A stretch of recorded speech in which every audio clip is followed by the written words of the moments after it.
अस्सलामुअलैकुम वरहमतुल्लाहि वबरकातुहु। उम्मीद लरम چې تاسو به ټول ټیک ټاک یې.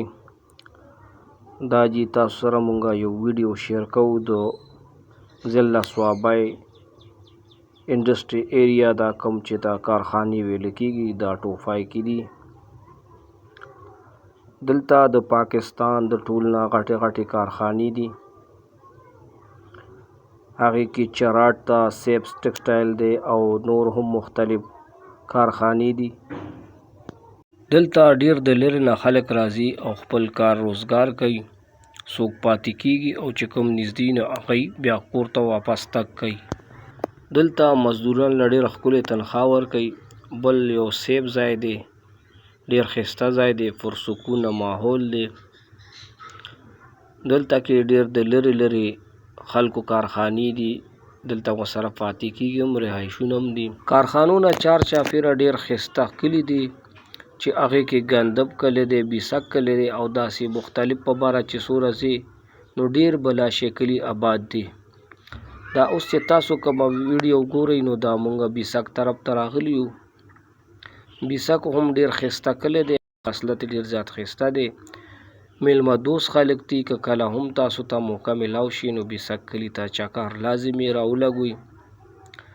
دا علاقه چې کومه ده نو دا غرایزه علاقه ده. دلته کې غرونه ډېر زیات دي، تاسو کتی شئ په دې ویډیو کې.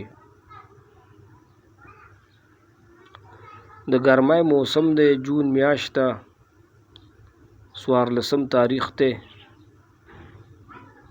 تاسو کتی شئ دلته تقریبا ټوله ځمکه چې ده نو دا غرایزه ده. آبادي به تاسو ته تقریبا چې دې ځای کې ډېره کمه په نظر راځي.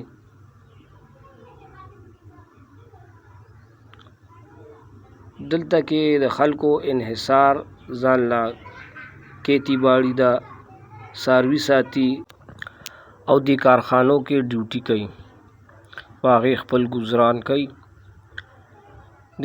دې سره چار چاپېره نور ډېر زیات ښایسته کلي دي. هغې کې یو طرف ته چې کوم دی توربیله ډیم دی چې هغه په دنیا کې او په پاکستان کې د ټول نه غټ ډیم دی. د هغې نه ډېره زیاته بجلي پیدا کېږي چې د پاکستان مختلف علاقو ته د هغې سپلای کېږي.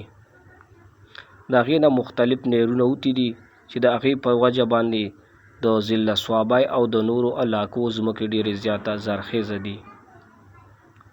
ضلع صوابای چې دا دلته کې یوسفزي قوم آباد دی. دلته اکثریت چې کوم دی د یوسفزو دی. صوابای ضلع چې کومه ده نو دا ډېره میلمه دوسته ضلع ده. که ژوند کې درته کله هم موقع میلاو شوه نو لازمي چکر راولګوئ. دلته کې تاسو ته غرایزه علاقه هم د چکر دپاره، میداني علاقه هم د چکر دپاره او سمندري کوم چې سیندونه دي نو هغه علاقه هم شته. نو ایټ ا ټایم تاسو ته 3 قسمه ماحول میلاویږي. چکر راولګوئ، لازمي تاسو زموږ د ضلع نه خوند اخیستی شئ. تاسو کتی شئ مونږ ډېر زیات تګ وکړو خو شاړه علاقه ختم نه شوه. مخ په بره چې سوره هم ځې ګباسړی ده، کوفړی ده، بیا غرونه چالو کېږي، موسم هم یخېږي، باران اخترې دي ډېرې زیاته ښایسته ښایسته ده. تاسو کتی شئ د خلکو ځان له څاروي ساتلي دي. دا څاروي دلته عادت دي، سهار د کور نه بهر راوځي او ماښام بیا خپل کور ته ځي. خو الحمدلله څوک ورته هم څه نه وایي. نو تاسو سره به موږ داسې قسم ویډیوګانې شیر کوو. که څه غلطي پکې شوې په ویډیو کې یا په وینا کې د هغې به معذرت غواړو. زموږ ویډیو لازمي لایک او شیر کړئ او چینل سبسکرایب کړئ.